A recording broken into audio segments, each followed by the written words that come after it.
আলাইকুম। আজকে আলোচনা করব সামাজিক শিক্ষার ধারাবাহিক পর্ব ১৬। এই পর্বে রয়েছে সমাজে ঐক্যবদ্ধতার কেন প্রয়োজন।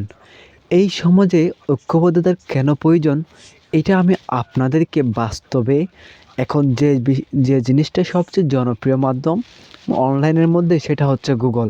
এখানে তথ্য পাওয়া যায় না এমন কোনো কিছু নেই। তো আমি দেখব এই গুগলের মধ্যে কিভাবে সমাজে ঐক্যবদ্ধতার জন্য কি প্রয়োজন বা সমাজে ঐক্যবদ্ধতার কেন প্রয়োজন ওই বিষয়টা আমরা এই গুগলে কি বলে সেটা আজকে জানবো। অর্থাৎ গুগলে কি আমাদের কতটুকু ভালো বলে কতটুকু খারাপ বলে আসলে কি আমাদের সেগুলো গ্রহণযোগ্য কিনা সেটা আমরা যাচাই করব এবং সেখান থেকে আমরা শিক্ষা অর্জন করে বা জ্ঞান অর্জন করে আমার বাস্তবতার আলোকে আপনাদের সম্পর্কে কিছু কথা শেয়ার করব। তাহলে শুরু করা যাক। এখানে প্রথমে বলা হয়েছে সমাজে শান্তি শৃঙ্খলা নিরাপত্তা এবং সামগ্রিক উন্নয়নের জন্য ঐক্যবদ্ধতার প্রয়োজন। তাহলে আমরা কেন সমাজে ঐক্যবদ্ধতার প্রয়োজন এটার উত্তর এক লাইনে কিন্তু পেয়ে গেলাম। এখানে বলছে যদি সমাজে শান্তি শৃঙ্খলা নিরাপত্তা এবং সামগ্রিক উন্নয়ন চাই তাহলে অবশ্যই সমাজের মধ্যে ঐক্যবদ্ধতা অপরিহার্য। এটি সামাজিক বন্ধন শক্তিশালী করে, অর্থাৎ এটি সমাজের সকল সম্পর্ককে শক্তিশালী করে, পারস্পরিক সহযোগিতা বৃদ্ধি করে, অর্থাৎ একে অপরের প্রতি সহযোগিতার প্রবণতা বৃদ্ধি করে দেয় এবং যে কোনো সংকট বা দুর্যোগ মোকাবেলার ক্ষেত্রে শক্তি যোগায়। আমরা যদি ঐক্যবদ্ধতাটা তৈরি করতে পারি তাহলে অবশ্যই যে কোনো সংকট এবং দুর্যোগে সমাজে এই ঐক্যবদ্ধতাটা খুবই গুরুত্বপূর্ণ ভূমিকা পালন করে। ঐক্যবদ্ধ সমাজ বৈষম্য দূর করে, অপরাধ প্রবণতা কমায় এবং দেশের অর্থনৈতিক ও সামাজিক সমৃদ্ধির দিকে এগিয়ে নিয়ে যায়। এই জন্য আমাদের সমাজে ঐক্যবদ্ধতার খুবই প্রয়োজন। এখন দেখব সমাজে ঐক্যবদ্ধতার প্রয়োজনীয়তার মূল কারণগুলো নিচে দেওয়া হলো। ১ নাম্বার যে কারণ রয়েছে কারণটি হচ্ছে শান্তি ও শৃঙ্খলা প্রতিষ্ঠা। ঐক্য সামাজিক বিশৃঙ্খলা দূর করে এবং পারস্পরিক সৌহার্দ্য সহনশীলতা বজায় রেখে শান্তির পরিবেশ সৃষ্টি করে। অর্থাৎ আমরা যদি সমাজে শান্তি শৃঙ্খলা প্রতিষ্ঠা করতে চাই তাহলে কিন্তু আমাদের অবশ্যই ঐক্যবদ্ধতার প্রয়োজন, সকলের সম্মিলিতভাবে কাজ করা প্রয়োজন। তারপরে রয়েছে শক্তিশালী অবস্থান ও নিরাপত্তা। ঐক্যবদ্ধ জাতি বা সমাজ যে কোনো বাহ্যিক বিপদ বা চক্রান্তের বিরুদ্ধে শক্তিশালী প্রতিরোধ গড়ে তুলতে সক্ষম হয়। এই সক্ষমতা তখনই দৃঢ় হয় যখন যে কোনো সমাজ বা জাতি ঐক্যবদ্ধভাবে রয়।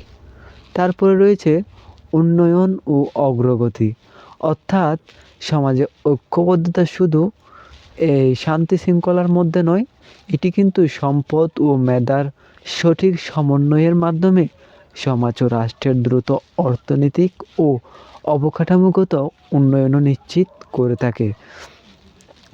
তারপর রয়েছে পারস্পরিক সহযোগিতা। বিপদে আপদে একে অপরের পাশে দাঁড়িয়ে জীবনকে সহজ ও অর্থবহ করে তোলা যায়। তাহলে যদি আমরা ঐক্যবদ্ধ হয়ে থাকি বা চলি তাহলে কিন্তু আমরা একে অপরের বিপদে অবশ্যই পাশে দাঁড়িয়ে জীবনটাকে সহজ এবং গুরুত্বপূর্ণ করে তুলতে পারবো।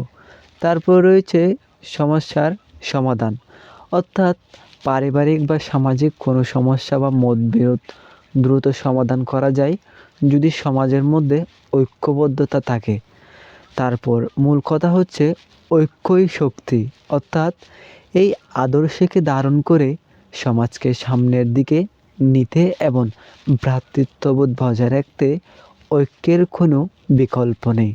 তাহলে এতটুকুর ভিতরে আমরা যে কথাটা বুঝতে পারছি অথবা এখান থেকে আমাদের যে বিষয়টা শেখার আছে সেটা হচ্ছে কি আমরা যে কোনো সমাজ বা যে কোনো জাতি যদি সুন্দরভাবে প্রতিষ্ঠা করতে চাই তাহলে কিন্তু ঐক্যবদ্ধতা খুবই গুরুত্বপূর্ণ। আমাদের সমাজ পরিবার এবং জাতিকে সুন্দরভাবে পরিচালনা করতে কিন্তু এই ঐক্যবদ্ধতাটা খুবই গুরুত্বপূর্ণ ভূমিকা পালন করে। এই ঐক্যবদ্ধতা কিন্তু সমাজের প্রতিটা ক্ষেত্রেই কিন্তু খুবই গুরুত্বপূর্ণ ও অর্থবহভাবে কাজ করে থাকে। তার মধ্যে কয়েকটা হচ্ছে শান্তি শৃঙ্খলা প্রতিষ্ঠা, শক্তিশালী অবস্থান ও নিরাপত্তা, উন্নয়ন ও অগ্রগতি, পারস্পরিক সহযোগিতা, সমস্যার সমাধান। এগুলো হচ্ছে এই ঐক্যবদ্ধতার ফলে সমাজ বা জাতির এই যে বিষয়গুলো উন্নয়ন বা উপকার হয় সেই দিকগুলো। তাহলে আমি আজকে আপনাদের এতটুকু বোঝাতে সক্ষম হয়েছি যে আপনারা যদি সমাজে ঐক্যবদ্ধ হয়ে থাকেন, সমাজে একে অপরে মিলেমিশে থাকেন, তাহলে আশা করা যায় সমাজের সকল সমস্যার সমাধান এবং সকল পরিস্থিতির মাঝে আমরা সব কিছু সুন্দরভাবে সমাধান করতে পারবো ইনশাআল্লাহ। তাই আমি আপনাদের নিকট আশা করব আপনারা সকলে সমাজের মধ্যে শান্তি, শৃঙ্খলা, নিরাপত্তা এবং সামগ্রিক উন্নয়নের জন্য ঐক্যবদ্ধ হয়ে অবশ্যই থাকবেন। আজকে এতটুকুই শেষ করলাম। আসসালামু আলাইকুম।